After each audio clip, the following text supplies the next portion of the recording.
Welcome to Business Recipe. Every business has a recipe. Here's theirs. Today's recipe, a $4,000 bike. In August 2020, Yael Berger paid roughly $2,000 for a Peloton bike. A PR professional in New York City, she was told it was more than a bike. It was a membership in the future of fitness, a hardware device with a software soul. By 2022, Berger was listing that same bike for $500. Not broken, not used hard. She couldn't find a buyer even at that.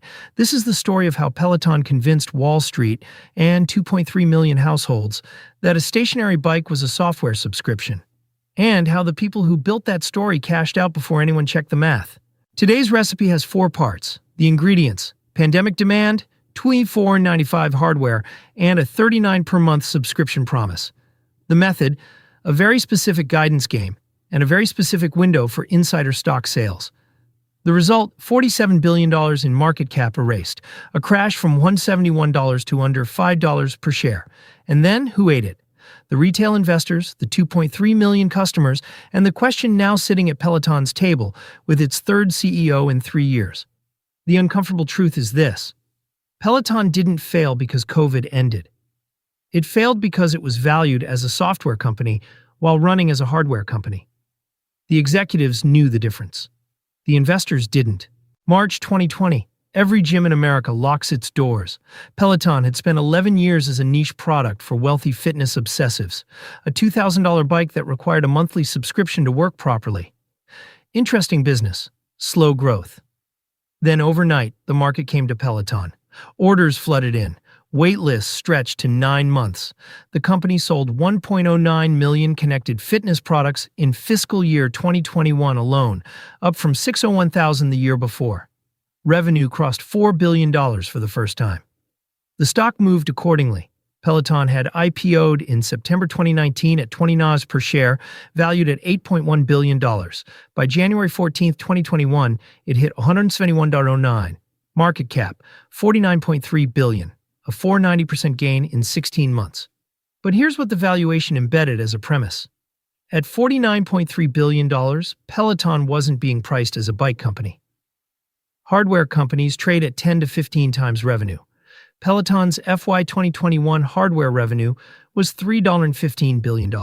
15 times that is $47 billion. So the math almost worked if you believe the hardware would keep growing forever.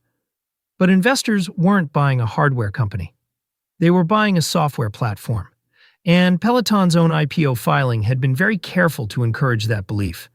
The S1 prospectus described the company with 10 different labels: technology, media, software, product, experience, fitness, design, retail, apparel, and logistics. 10 identities. Notably absent the word hardware. The subscription was $39 per month. In fiscal 2021, subscription revenue was $871 million. Hardware revenue was $3.15 billion. Hardware was 78% of what Peloton actually made. The software company story was not the business. It was the story told to justify the valuation. The market had decided Peloton wasn't a bike company. But the books said something different. And inside the company, certain people had already read the books. On September 16, 2020, John Foley, Peloton's CEO and co-founder, entered a pre-planned trading arrangement, a 10b5-1 plan in SEC language, designed, in the company's own words, for Foley to sell a limited amount of shares for personal financial management purposes. The stock was above $80 when he entered the plan. Over the following year, Foley sold $119 million worth of Peloton stock. The majority of those sales executed at $110 per share or higher. He was not alone. President William Lynch sold. Co-founder and chief legal officer Hisao Kushi sold. In total, Peloton insiders sold $496 million worth of stock between 2020 and 2021, according to Smart Insider, which tracks SEC Form 4 filings. $496 million. At peak.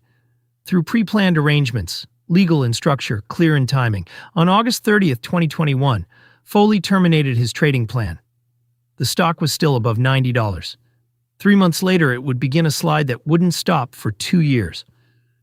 Meanwhile, in August 2021, Foley issued guidance for fiscal year 2022. Revenue, $5.4 billion, connected fitness subscribers, 3.63 million by the end of 2022. The guidance was issued while the stock was near its peak and while Foley's trading plan was still active. 5 months later, in January 2022, Peloton slashed that guidance to $3.7 to $3.8 billion. A $1.6 billion miss. In 5 months. The company simultaneously announced it was pausing production of every bike and treadmill it made because warehouses and cargo ships were full of units nobody wanted. $500 million left the building. The bikes were still in the warehouses. The question was, who was left holding them? January 20th, 2022. Peloton pauses production of every bike and treadmill it makes. Thousands of units are stranded on cargo ships and sitting in warehouses.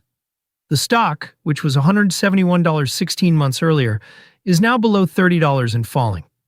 The crash was not just a stock story, it was a churn story.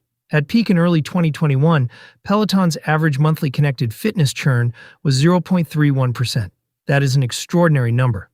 If your subscribers stay at that rate, the average customer remains for 322 months, nearly 27 years.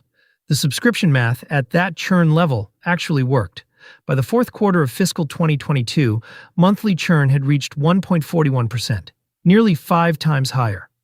At 1.41% monthly churn, the average subscriber stays 71 months, about 6 years. Shorter lifetime, smaller LTV, thinner margins on a per-subscriber basis, a completely different business in subscription economics terms. And in fiscal 2022, Peloton posted a $1.2 billion net loss. BGM duck, the case for Peloton. The strongest version of the opposing argument is genuinely strong. A 0.31% monthly churn rate is not a fabricated number. At peak, Peloton had 2.49 million subscribers, paying $39 per month at a churn rate implying a 27-year customer relationship. The math on that, done honestly, produces real enterprise value. The $2,500 hardware created a switching cost. When you've spent $2,500, you keep paying $39 because canceling feels like abandoning an asset. The hardware was the acquisition engine. The subscription was the annuity. That is a coherent business design. There is also a legitimate argument that Peloton's problem was execution, not concept. The Tread Plus recall, 125,000 treadmills pulled after one child's death, damaged brand trust at a critical moment. A better-run company might have landed differently. Here is the rebuttal. Foley had the churn data before it became public. The $496 million in insider sales did not happen after the churn deterioration was visible to the market. It happened during the window when executives had information retail investors did not. The original $5.4 billion guidance assumed pandemic-era behavior was durable. Gyms staying closed, churn at 0.31% indefinitely. None of those assumptions were defensible in August 2021, 7 months after vaccines were available. Issuing that guidance while terminating an insider trading plan 2 weeks later is a sequence of events that rewards examination. BGM returns. The bikes were now a liability. The subscriptions were eroding. And somewhere in New York City, Yael Berger was still waiting for a buyer. The people who ate this recipe did not sit at the same table. The executives ate first. John Foley and other insiders sold $496 million in stock at peak prices, between $80 and $170 per share. Foley later said he lost all his money in subsequent ventures. He did not lose it at Peloton. The Peloton chapter for the insiders closed with $496 million in realized gains. Retail investors ate second.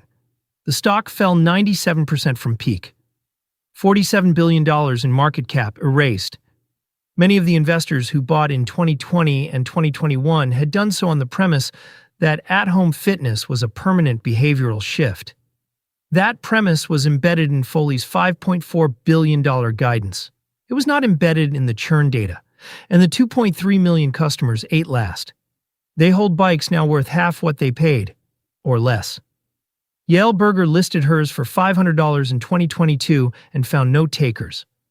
Allison Dapper, an attorney in Washington, D.C., managed to sell for $1,000. The original price, $1,895, a 47% loss in under a year. Bikes bought at peak, sold when they could be sold at a 50% discount, or worse. Then came the third CEO. Peter Stern started January 1st, 2025. He co-founded Apple Fitness Plus and spent 6 years running Apple's services portfolio.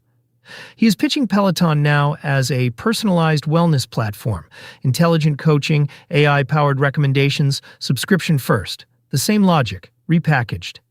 Apple Fitness Plus costs $9.99 per month. Peloton charges $44, raised from $39. Stern is betting he can hold 4 times Apple's price point while rebuilding a subscriber base on hardware most new customers won't buy. The question isn't whether Peter Stern is a good executive. The question is whether the recipe he's following is the same one that failed, or something genuinely different. This recipe had 3 signals. They were visible before the oven door closed. Sign 1. The identity mismatch. When a company uses 10 different labels in its IPO prospectus to avoid the single label that would lower its valuation, it is telling you something. Peloton's S1 called itself technology, media, software, product, experience, fitness, design, retail, apparel, and logistics.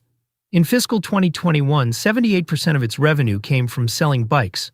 The gap between what the company called itself and what it actually did was not a branding oversight. It was a valuation strategy. When you see a company performing that kind of identity gymnastics, ask one question: what label would hurt the stock price? That label is probably the accurate one. Sign 2. The insider window. When executives enter pre-planned trading arrangements at precisely the moment the stock accelerates, and $496 million leaves the building during the same period that $5.4 billion guidance is being issued to the market. The timing is information. Form 4 filings are public. They are dated. The dates matter. Sign 3. The retention dependency. Any subscription business that requires the customer to have already spent $2,500 has a retention ceiling built into its model. The churn looked extraordinary at 0.31% because leaving felt like abandoning an asset. But the moment the asset became a liability, when the resale market collapsed, when the subscription felt like paying for furniture you couldn't move, retention was never going to hold. The model required permanent immobility. Life is not permanent immobility.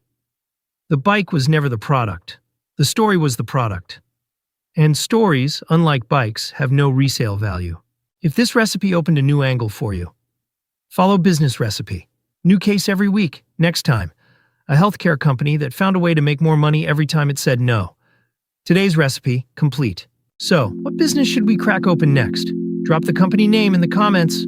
We read them. If you want more case studies like this one, subscribe. New recipe every Tuesday.